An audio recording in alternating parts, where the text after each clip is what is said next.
बिस्मिल्लाहिर्रहमानिर्रहीम। अस्सलाम वालेकुम बच्चों, मेरा नाम मोहम्मद इकबाल है और मैं यूनिक ग्रुप ऑफ इंस्टीट्यूशन में इकनॉमिक्स पढ़ाता हूँ। उम्मीद है कि आप अल्लाह के फजल करम से बाखैरियत होंगे। बेटे, online classes first year economics part 1, इसमें हम सप्लाई चैप्टर हमने स्टार्ट किया हुआ था।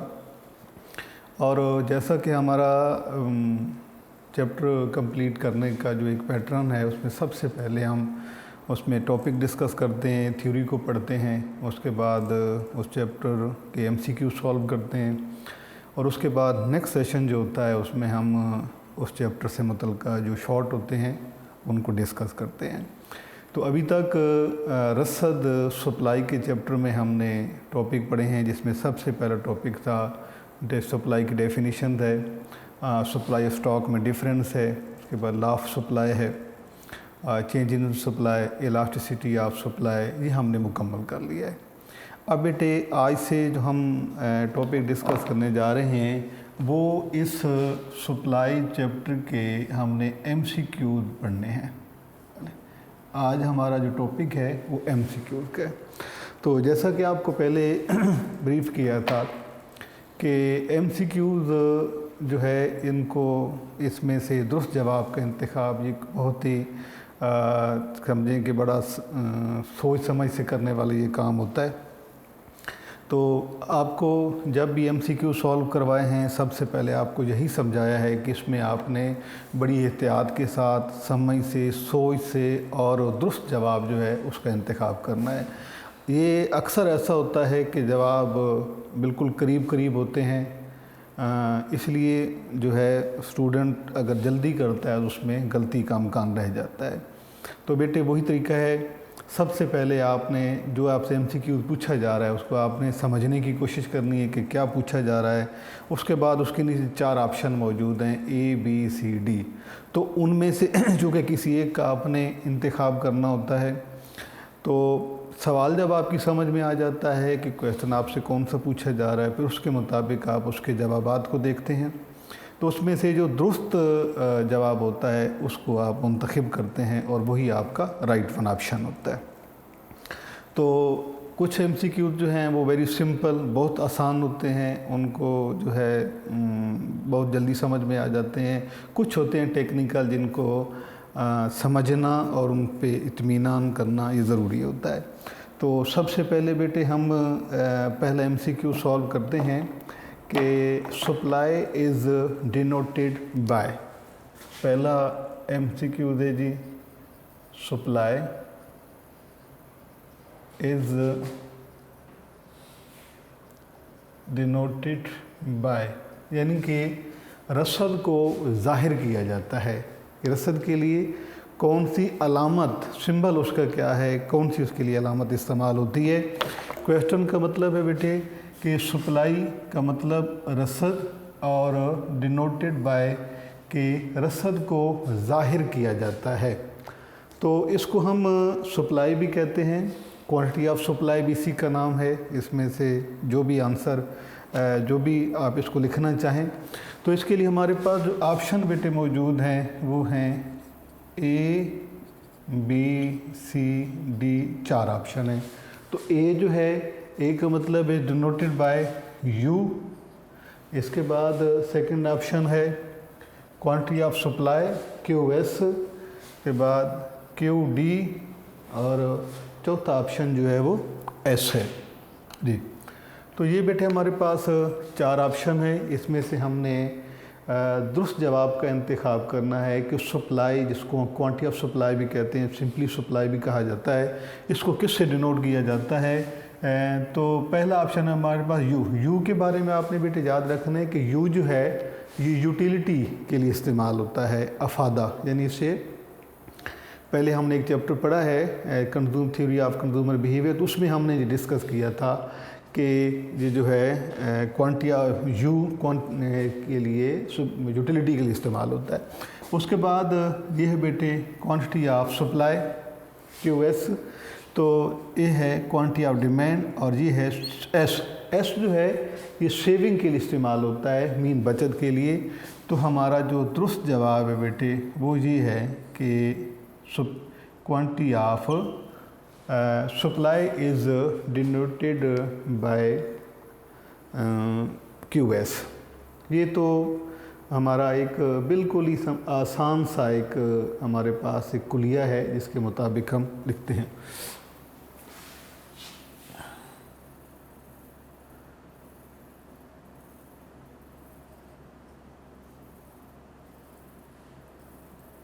जी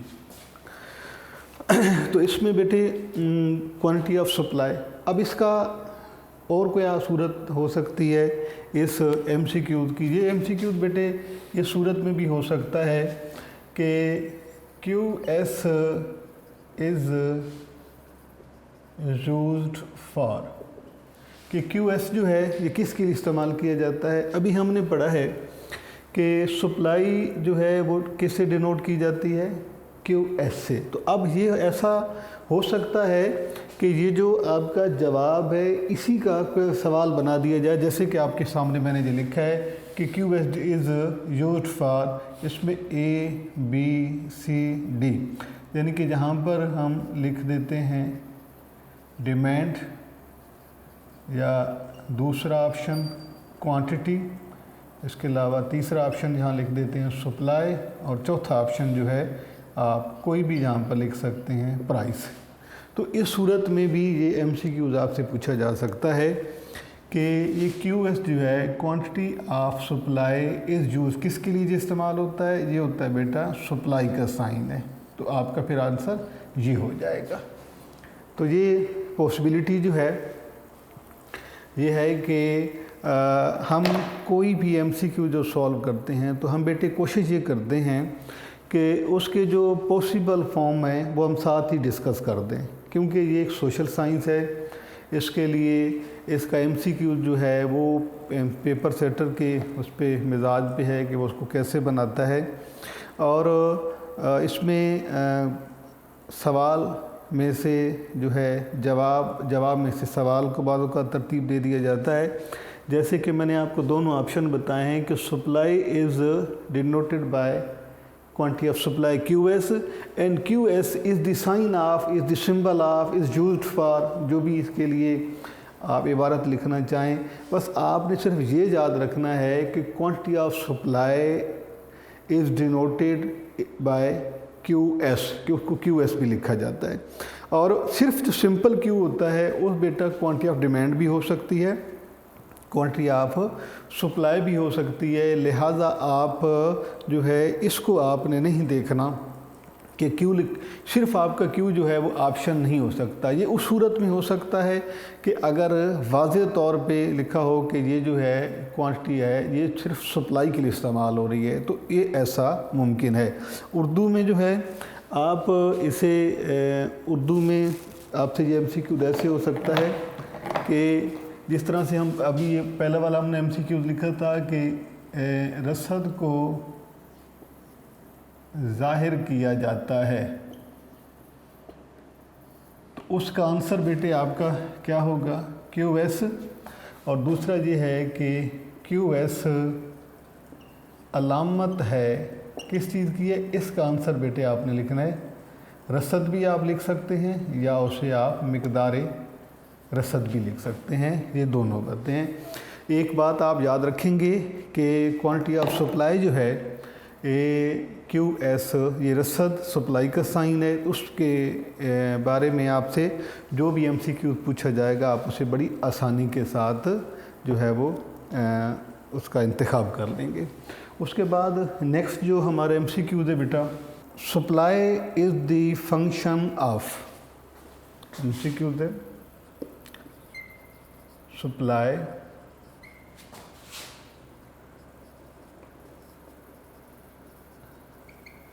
इज द फंक्शन ऑफ, ठीक है। तो इसमें इसका आंसर हम पहले लिख लेते हैं, A B C D option है हमारे पास। सबसे पहला ऑप्शन है बेटे कॉस्ट, सेकंड वन ऑप्शन है डिमांड, और थर्ड ऑप्शन है प्राइस, और फोर्थ ऑप्शन है यूटिलिटी।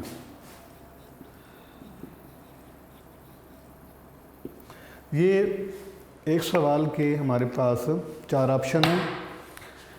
सबसे पहले हमने ये समझना है कि ये पूछा आपसे क्या जा रहा है। सप्लाई हम जानते हैं कि quantity of supply, quantity that is presented in market for sale. और फंक्शन बेसिकली लफ्ज़ जो है ये यूज़ होता है रिलेशनशिप के लिए, और या आप यूँ भी कह सकते हैं कि सप्लाई डिपेंड्स ऑन। फंक्शन का मतलब है एक ऐसा उनमें रिश्ता पाया जाना जिसकी बुनियाद पर वो एक दूसरे पे डिपेंड करते हैं। तो सप्लाई किसके साथ रिलेट करती है, किस पे डिपेंड करती है? पहला है कास्ट, इसका मतलब है मसारिफ, और दूसरा ये है तलब, ये कीमत, और ये है अफादा। तो क्वांटिटी ऑफ सप्लाई है, ये हमने थ्योरी में भी पढ़ा था कि क्वांटिटी ऑफ सप्लाई या सप्लाई सिंपली जो है ये डिपेंड करती है प्राइस पर। क्वांटिटी ऑफ सप्लाई जो है ये प्राइस पे डिपेंड करती है, यानी सप्लाई डिपेंड अपॉन प्राइस, या आप ये भी कह सकते हैं कि supply is the function of price. अब ये फंक्शन जो है ये तो हमने यहाँ पर ये तय किया कि supply is the function of price, के हमारी जो क्वांटिटी ऑफ सप्लाई है वो प्राइस पे डिपेंड करती है। अब इसी एक रिलेशन को हम 3 इसके MCQs लिख सकते हैं। फ़र्ज़ करते हैं कि एक MCQs आपका ये भी हो सकता है कि सप्लाई फंक्शन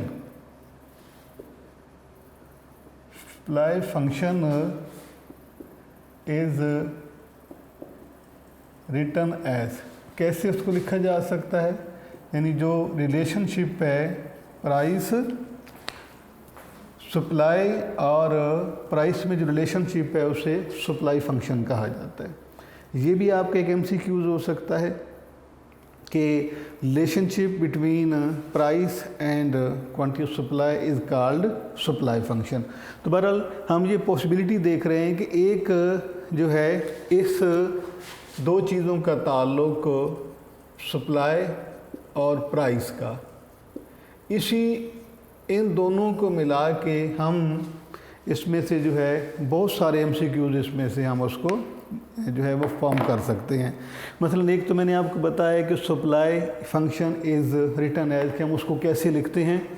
इसमें हम फ़र्ज़ किया यूँ लिख देते हैं कि QS is the function of Y, QS is the function of P, QS is equal to Y, या QS is equal to QD। ये मुख्तलिफ़ फॉर्म मैंने आपके सामने लिखी हैं। तो आपने इसमें से ये बताना है कि जो सप्लाई फंक्शन है, यानी relationship between quantity of supply and price, तो ये बेटा फंक्शनल फॉर्म में हम उसको इस तरह से लिखते हैं क्योंकि इस फंक्शन में प्राइस जो है ये इंडिपेंडेंट वेरिएबल है और डिमांड सप्लाई जो है ये डिपेंडेंट वेरिएबल है। तो इसे हम जो है इस सूरत में लिखेंगे QS is the function of P। इसके अलावा जितने भी ऑप्शन है, ऊपर का जो ऑप्शन है इसमें लिखा है QS is the function of Y, यानी quantity of supply depends upon income, वो ऑप्शन हमारा नहीं हो सकता। Quantity of supply depends upon price, ये ऑप्शन है। Quantity of supply is equal to income, ये भी गलत है। QS is equal to QD, mean supply is equal to demand, तो ये भी हमारा ऑप्शन जो है वो दुरुस्त नहीं है। तो दुरुस्त ऑप्शन इसमें बेटे जो है वो है QS is the function of P, जो कि मैंने आपको यहाँ पर लिख के दिया। अब इसी रिलेशन जो है ये जो हमने इसके सामने लिखा है, इसको बेटे हम इस सूरत में भी लिख सकते हैं। ये इस एक और सूरत भी इस MCQ की हो सकती है, और वो ये है बेटा कि relationship between price and supply is relationship between price and supply is, यानी इन दोनों ये जो दो हमारे पास वेरिएबल हैं, एक ये है प्राइस और दूसरा हमारे पास वेरिएबल है बेटे सप्लाई। तो इन दोनों के दरमियान पाया जाने वाला जो रिलेशन है उसको क्या कहा जाता है। उसके लिए आपके पास ABCD ऑप्शन हो सकते हैं, लेकिन आपने ये याद रखना है कि relationship between price and quantity of supply is called supply function. तो आपके आंसर में ये होना चाहिए, आपके जो ऑप्शन है आंसर उसमें ये होना चाहिए कि supply function, relationship between price and quantity of supply is called supply function. और लिखने का मैंने अभी इससे पहले जो MCQs हमने सॉल्व किया है उसमें मैंने आपको लिख के बताया है कि इसको लिखा कैसे जाता है। अगर आपसे वो MCQ पूछा जाता है लिखने के हवाले से तो वो बेटे जी है QS is the function of P, ये भी हो सकता है।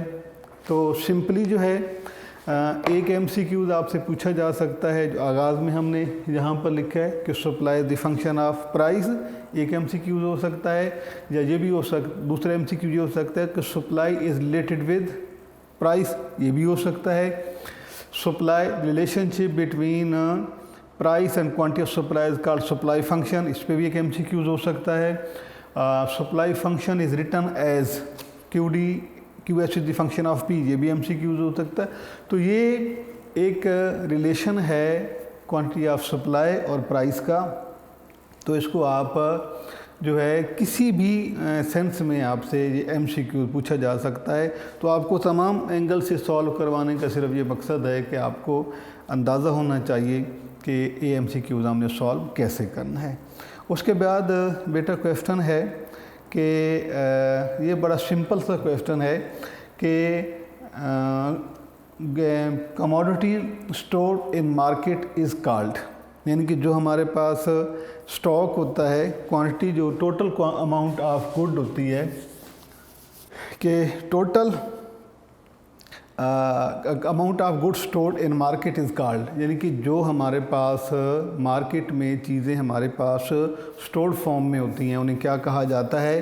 पहला ऑप्शन है बेटे स्टॉक, सप्लाई, डिमांड, यूटिलिटी।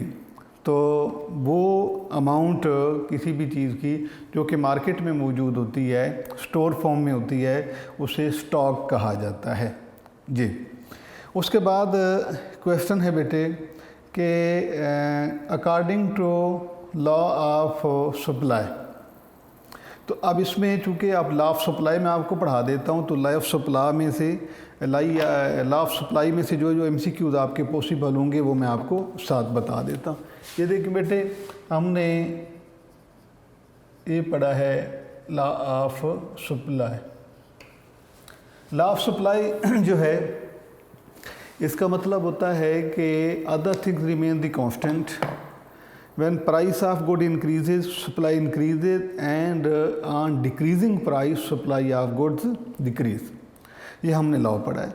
अब इसमें हमसे ये सवाल पूछा जा रहा है कि according to law of supply, यानी कि हम इन कह सकते हैं कि अंडर लॉ ऑफ सप्लाई आप इसे लिख दें, या according to law of supply common लगाएं यहाँ पर।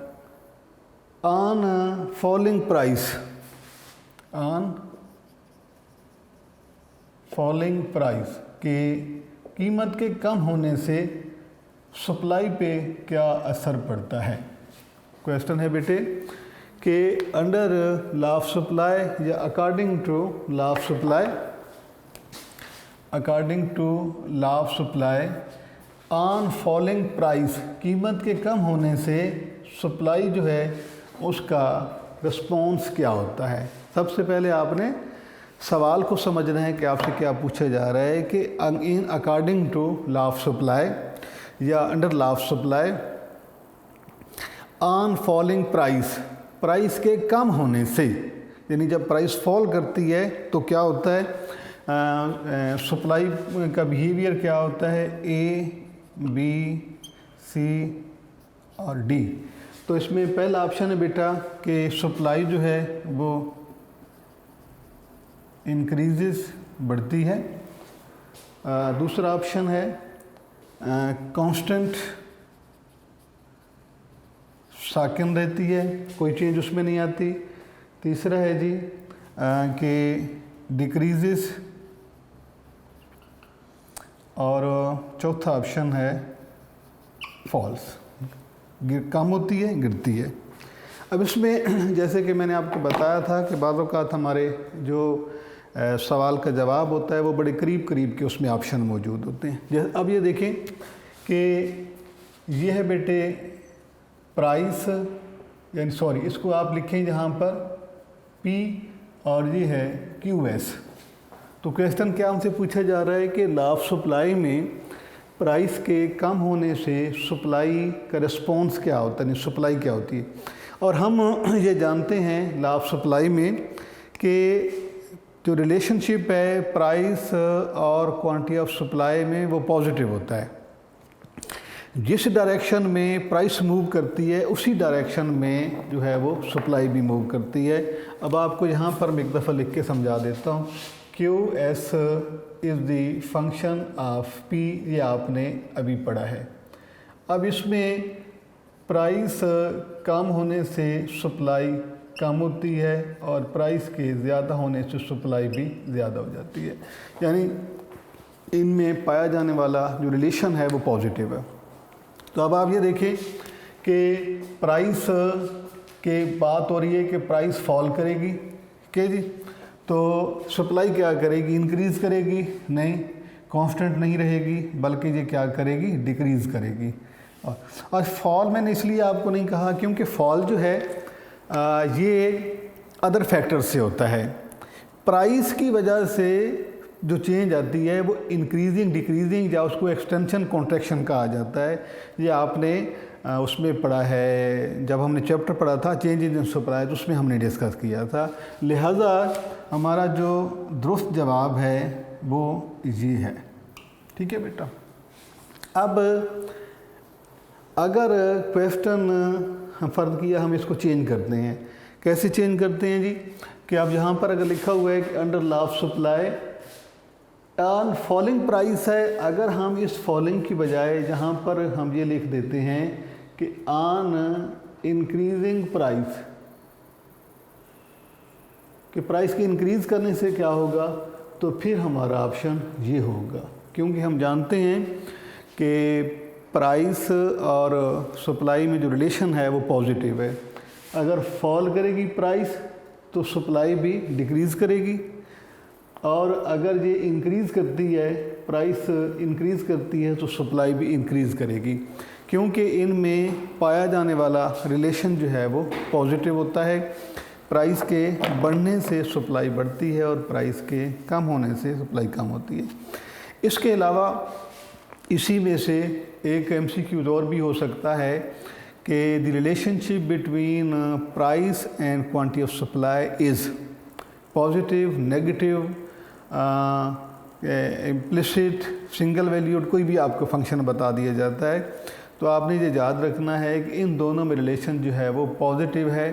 ठीक है, डायरेक्ट प्रोपोर्शन उसमें होता है, प्राइस के बढ़ने से सप्लाई बढ़ेगी और प्राइस के कम होने से सप्लाई कम हो जाएगी। तो इसमें तीसरा ऑप्शन जो हो सकता है, चौथा ऑप्शन वो ये हो सकता है कि supply function is increasing function, decreasing function, constant, sorry ये यहाँ पर बल्कि आपको मैं लिख देता हूँ, ये जो सप्लाई फंक्शन है ये किस नौइयत का होता है, सप्लाई फंक्शन। तो सप्लाई फंक्शन में क्या होता है कि दोनों जो वेरिएबल हैं वो सेम डायरेक्शन में मूव करते हैं, लिहाजा जब सेम डायरेक्शन में मूव करेंगे तो उसे इंक्रीजिंग फंक्शन कहा जाएगा। ये एक ऑप्शन के तौर पर आपने याद रखना है, इसे तकसीरी तफ़ाइल कहेंगे या इंक्रीजिंग फंक्शन। तो ये बेटे आपको MCQ सॉल्व करवाने के साथ साथ कोशिश ये की जाती है कि आप किस तरह से सॉल्व करवाए जाएं कि अगर कोई ऑप्शन चेंज करके भी अगर आपसे सवाल पूछा जाए तो आप बड़ी आसानी के साथ दुरुस्त जवाब का इंतखाब कर सकें। तो इंशाअल्लाह हम अपने अगले लेक्चर में इसी से जो MCQs अब हमारे सप्लाई के चल रहे हैं, इंशाअल्लाह हम अगले लेक्चर में भी सप्लाई के MCQs को सॉल्व करेंगे। अल्लाह हाफ़िज़।